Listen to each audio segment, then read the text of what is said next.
April 5th, 1943. Dawn breaks over the frozen plains near Kharkov, Ukraine. The ground shivers under the boots of German panzer crews as frost bites through woolen gloves and steel helmets.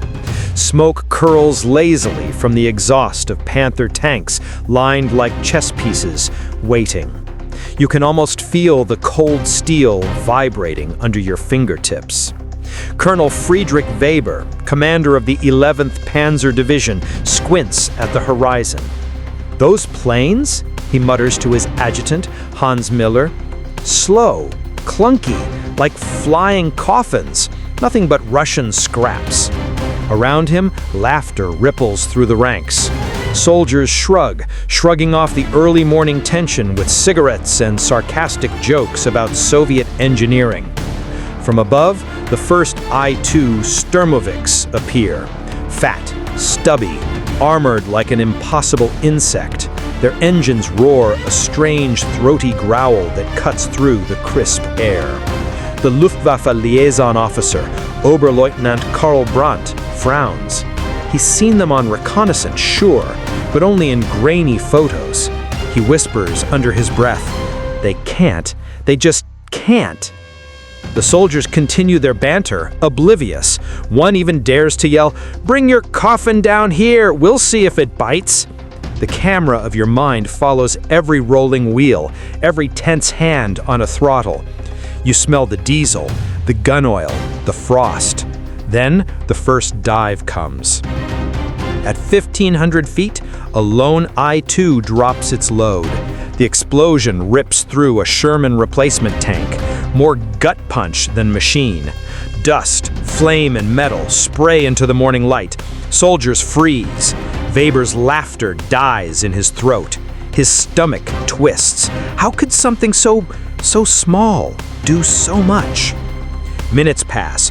More Sturmovix dive, wings trembling from the armored load.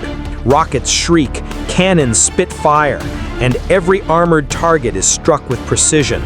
The battlefield is transformed into chaos. The laughter has vanished, replaced by a harsh, metallic symphony of destruction. Panzer crews scramble, unprepared for this new predator. Hans Müller grabs Weber's arm. "Sir, what? How?" His voice cracks, disbelief coating every syllable. The flying coffin they mocked has become a nightmare they cannot outrun, cannot outgun. And somewhere in the wreckage, the Russian pilots, faces hidden beneath thick leather helmets, fly again, almost silently, ready for the next dive. A single, horrifying thought passes through Weber's mind. We laughed at them, and now they are laughing last. By mid-morning, the Panzer line is fractured. Smoke curls from twisted steel, and the acrid stench of burnt fuel hangs heavy in the cold air. Soldiers huddle behind scorched earth, shaking, trying to reload their 75mm guns as another Sturmovik dives low. The roar of its engine is more terrifying than any artillery shell. It seems alive, a steel predator hunting with a single unrelenting purpose. Captain Otto Reinhardt peers through binoculars at the advancing Russian formation. The first casualties are counted. 5 tanks gone, crewmen screaming into the freezing wind. Soldiers who had joked minutes ago are now trembling, faces pale beneath their helmets. One lieutenant whispers to his comrade, voice barely audible, They can't keep hitting like this, can they?" Meanwhile, Major Pavel Ivanov, a veteran Sturmovik pilot, sweeps low over the shattered battlefield. He sees Weber's remaining panzer units trying to regroup. He smiles behind his visor.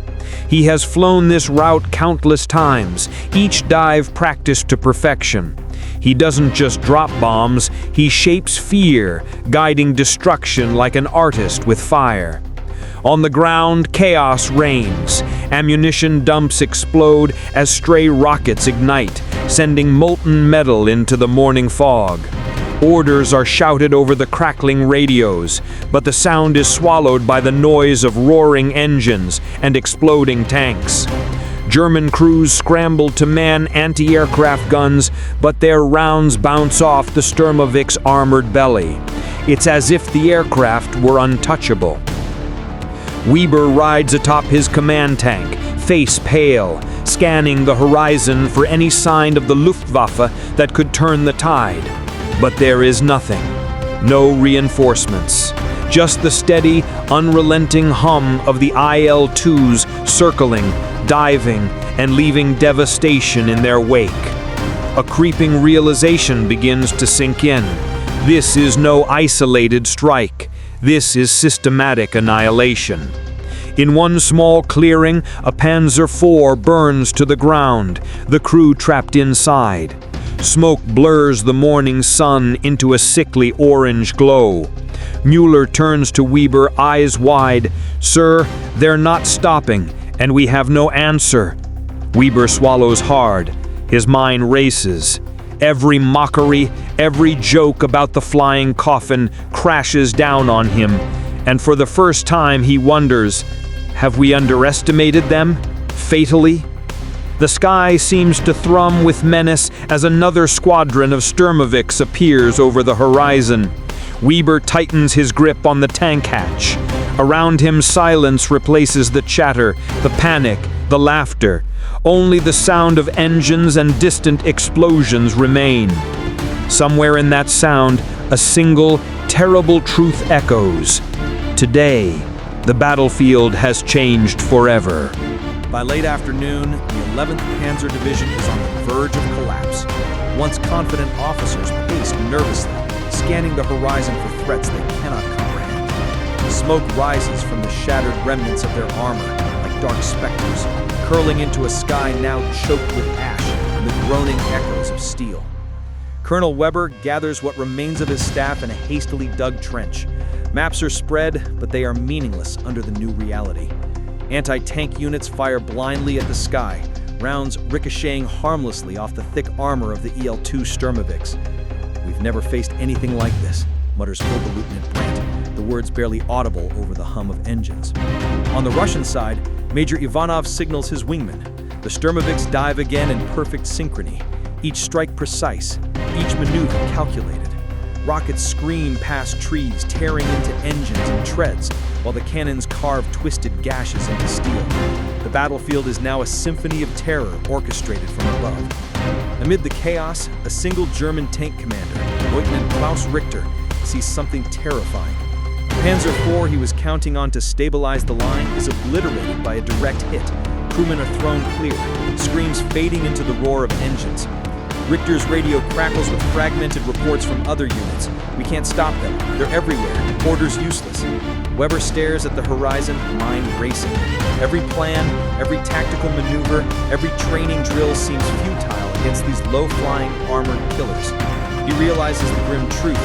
The era of open panzer dominance on the Eastern Front is over. These aircraft aren't just supporting the infantry, they are dictating the battle. And then it hits him.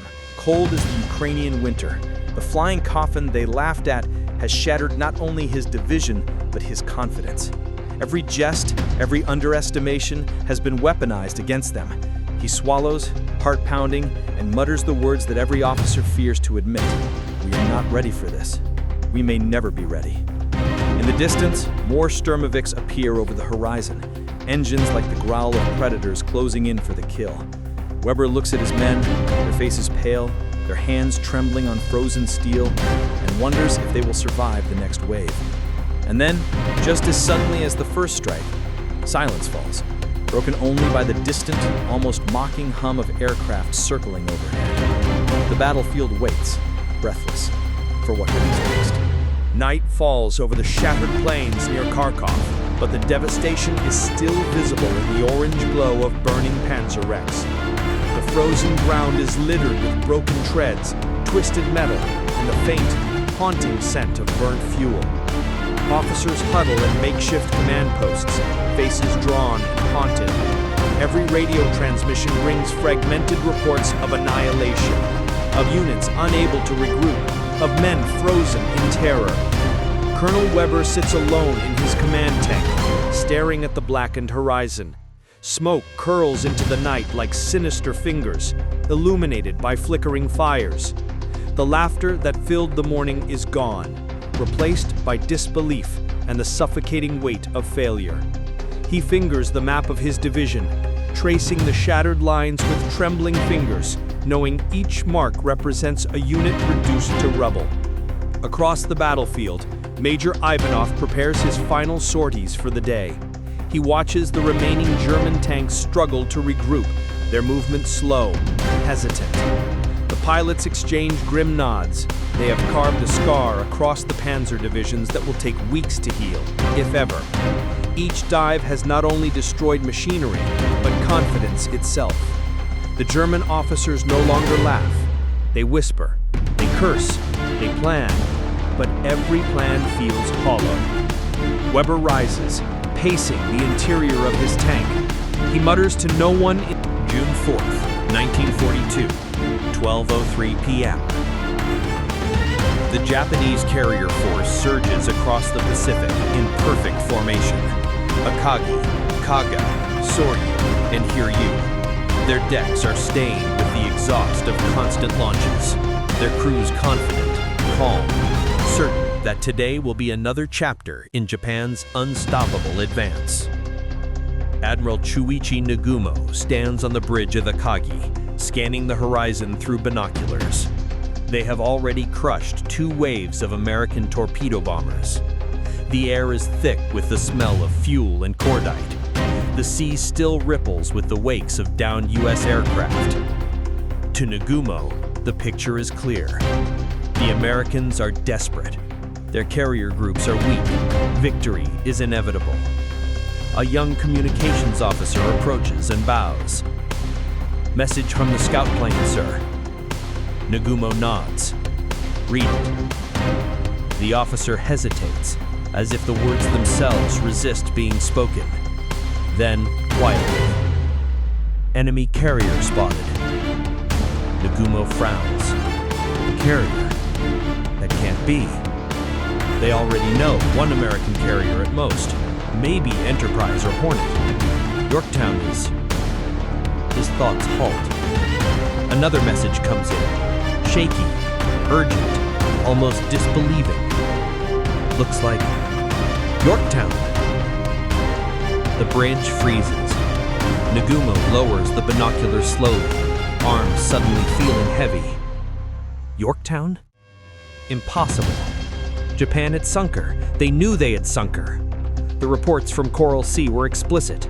Raging fires, list beyond recovery. Explosions tearing through the decks. A ship that far gone doesn't return. Not in weeks. Not ever. And yet, far across the waves, returning pilots begin reporting American fighters rising from a carrier with a distinctive island structure, a battered but unmistakable profile. Yorktown. Alive, launching fighters like nothing ever happened. Nagumo's staff tries to make sense of it. Maybe a misidentification, maybe a sister ship, maybe a trick.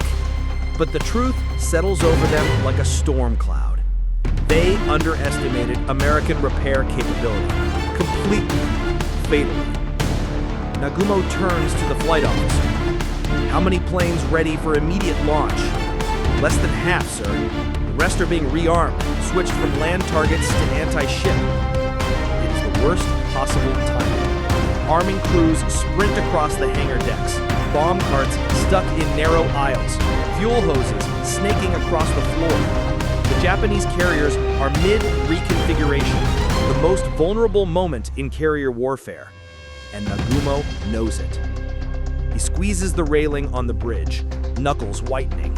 He must strike Yorktown, now, before she turns the tide, before she launches another full wave of dauntless dive bomb. Before the shock fades, the second bomb hits, then the third. The carrier lurches, listing sharply as compartments flood. Men fall to their knees, catching themselves against railings slick with oil. Alarms wail, steam bursts from ruptured pipes. For a moment, it feels like Coral Sea all over again, like fate has looped back for one final blow. But this time, the crew refuses to panic. Damage control parties leap into action with instinctive precision. Hoses uncoiling, pumps roaring, fires smothered under layers of foam. Sailors kick open jammed bulkheads, drag wounded men to first aid stations, clamp makeshift patches onto ruptured lines. Yorktown begins to straighten.